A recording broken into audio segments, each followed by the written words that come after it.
మణికంఠ ఎందుకు మణికంఠ అంటే అతను ఎమోషనల్గా మాట్లాడుతున్నాడు, ప్లస్ ఆయనకు చాలా బాధలు ఉన్నాయి కదా, అందుకే కొంచెం ఆయన నాకు నచ్చింది అంతే. మంచి మదర్కి అన్ని బాధలు ఉన్నాయని నాకైతే ఇష్టము. ఆమె ముకుంద సీరియల్లో ఒక ఆమె ఉంటుంది, కృష్ణనా ప్రేరణ, ఆమె ఇష్టం. అంటే ఇప్పుడు యష్మి ఇంకా సోనియా చాలా అగ్రెసివ్ అవుతున్నారు, కామన్గా ఉండే హ్యూమానిటీ కూడా వాళ్ళలో కనిపించట్లేదు అంటారు. మీరేమనుకుంటున్నారు వాళ్ళ గురించి?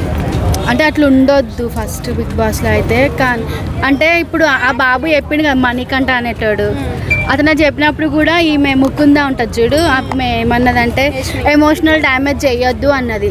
అతను బాధనే చెప్పిండు కదా, చెప్పినప్పుడు కూడా ఈమె అట్లా అనడం కరెక్ట్ కాదని నేను అనుకుంటున్నాను. ప్రోమో చూసే ఉంటారు కదా, ఇప్పుడు నాగార్జున గారు గట్టిగా ఈ వీక్లో వార్నింగ్ ఎవరికి ఇస్తారు అనుకుంటున్నారు? నేనైతే ప్రేరణకి ఇస్తారా? ప్రేరణకి ఇస్తారా? యాజ్ ఏ సంచాలక్గా ప్రేరణ సక్సెస్ అయ్యిందా ఫెయిల్ అయ్యిందా? ఇంకా ఏమో తెలియదు అంటారా? ఈ వీక్లో ఎవరు బయటకు వస్తారు? శేఖర్ భాష అసలు నాకు నచ్చలేదు. ఎందుకైనా మాట్లాడితే నాకు నచ్చలేదు, స్టార్టింగ్ నుంచే నచ్చలేదు.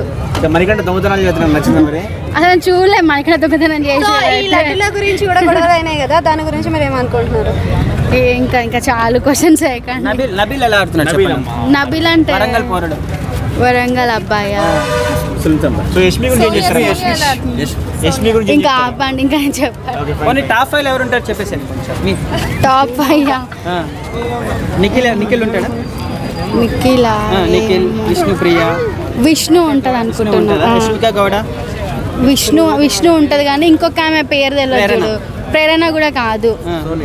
బాగా క్వశ్చన్స్ వేస్తా ఉంటుంది చూడు. ఓకే, నైనిక, సోనియా కూడా ఉంటారు. నబీల్ ఎలా ఆడుతున్నాడు? బాగానే ఆడుతున్నాడు.